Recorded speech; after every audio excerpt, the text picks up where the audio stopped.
So ini adalah antara aktiviti aku sebagai ejen harta tanah. Antaranya sama ada inspection, viewing, meeting klien, and boleh kata hari-hari lah lebih kurang macam ni. Cumanya sempat dengan tak sempat je untuk aku dokumenkan. So memandangkan hari ni punya arrangement, aku tengah tengok tanah dekat belakang ni. Tanah ni untuk dijual pada harga sekitar 2 juta ringgit. Tanah pertanian jenis dusun, tapi dia punya mahal tu sebab di belakang tu ada anak sungai, di hujung belakang tanah ni. Lepas tu di kawasan sekitar ni, kalau dekat sebelah ni ada jiran dia buat macam resort lah. So kawasan dia macam kawasan kampung yang betul-betul first layer. Saiz pun besar, 100,000 square feet lebih. So lebih kurang anggaran dalam 10 ke 15 ringgit sekaki lah. Nanti aku bagi detail perincian, tapi ini untuk aku nak site visit je. Lepas tu aku nak ambil kesempatan nak tengok kawasan sekeliling.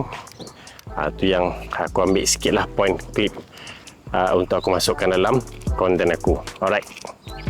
Assalamualaikum. So hari ni Alhamdulillah untuk hari Jumaat ni, aktiviti aku pagi tadi aku dah buat satu inspection dekat tanah di Sungai Telur, Kota Tinggi. Dan Alhamdulillah hari yang sama juga, baru je tadi dapat lagi 2 listing untuk tanah di kawasan yang sama Sungai Telur, berhampiran juga. So total hari ni ada 3 lah listing tanah di kawasan Sungai Telur tu. Nanti aku akan finalisekan detailnya, aku akan sharekan dalam bentuk ads lah. Okey, untuk besok aku dah ada 2 appointment, dua-dua di kawasan Pulai, satu Pulai Indah, satu Pulai Perdana. Yang mana ini yang aku cakap ni, aku dah kena get ready to be prepared. Kerja tu akan bertambah, compounding daripada satu appointment kepada satu appointment, dan aku kena susun cantik-cantik. Aku dah guna beberapa apps, kalender ataupun apps untuk yang kita nak susun schedule kita. Dan so far the best yang aku dah gunakan adalah Google Calendar. Ini personal experience, personal preference. Dan lepas ni Google Calendar aku akan semakin penuh. Jadi macam mana aku nak handle semua tugasan yang akan bertambah dalam masa sama, tugasan aku sebagai seorang setiausaha persatuan. Dalam masa sama aku dah insyaAllah akan berdaftar sebagai pelajar sekali lagi, yang mana 21 bulan 1 nanti akan aku ada ujian kemasukan lah. So apa lagi untuk 2026 ni, first, tugas utama perunding hartanah. Yang ini paling utama dan mesti diutamakan. Kedua, aku letakkan prioriti nombor 2 aku sebagai seorang pelajar. Ini fokus aku kedua lah selepas urusan tugasan sebagai perunding tanah. Yang bahagian pelajar ni aku kena utamakan juga. Yang seterusnya sebagai seorang setiausaha persatuan, masih lagi sehingga tahun depan. Hopefully tahun depan adalah korang yang sudi, ahli-ahli alumni Persatuan Alumni Institut Penilaian Negara INSPEN, yang sudi untuk mengambil alih posisi aku sebagai setiausaha. So dengan hati terbuka aku invite korang, datanglah ke AGM kita pada AGM kali ini sekadar AGM, tapi insyaAllah AGM pada tahun depan tu akan ada pemilihan baru. So jemput datang untuk ambil alih tugas ini. So aku nak fokus kepada perunding tanah, pelajar, of course family tu aku sebagai ketua keluarga, seorang suami, yang itu pun utama juga.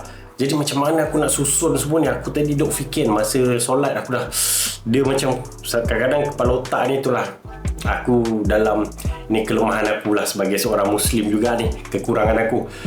Bila solat tu kadang-kadang terganggu. Kadang-kadang bukan solat je, waktu nak tidur lah macam-macam kat kepala otak, sampai berderau-derau dada ni. So aku rasa lah macam mana pun by hook or by crook, benda ni aku kena aku tak boleh, kalau boleh aku tak nak macam kurangkan satu perkara untuk fokus kepada satu perkara. Itu benda-benda yang aku dah buat sebelum ni.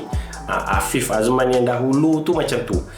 Untuk 2026 ni aku cuba untuk take responsibility. Perkara-perkara yang dah sedia ada sebagai komitmen tu aku akan usahakan juga, tapi dengan cara macam mana aku akan percepatkan, ataupun macam kurangkan sedikit waktu rehat, waktu santai.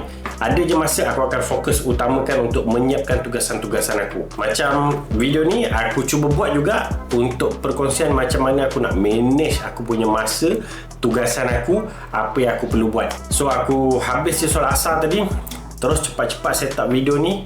Kejap lagi aku terus edit untuk aku upload. At least tugasan aku untuk aku update video vlog aku ni dah selesai. Seterusnya kejap lagi aku nak kena bawa family pergi keluar makan, dan belah malam nanti aku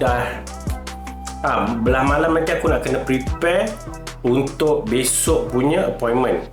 Hopefully dua-dua appointment tu jadi, sebab bertindih pada pukul 10 yang sama. Aku cuba arrange satu pukul 9 pagi, satu pukul 10. Selesai appointment besok, balik aku kena update the listing.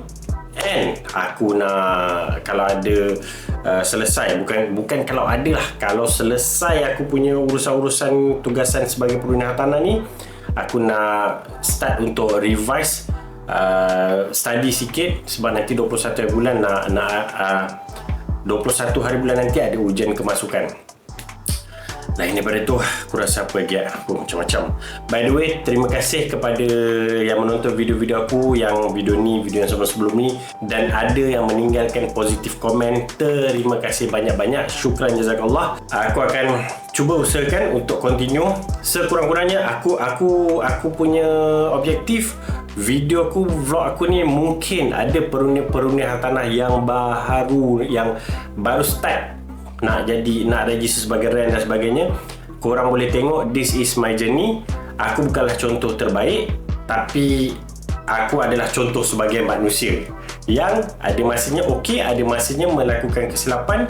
Dan bila aku buat benda yang okey tu, korang boleh ambil dan improve. Kalau yang aku buat kesilapan tu pun korang boleh ambil sebagai pengajaran dan elakkan dan improve juga, supaya korang boleh jadi lebih baik daripada apa yang aku buat, insyaAllah. So itu saja guys, terima kasih. Assalamualaikum.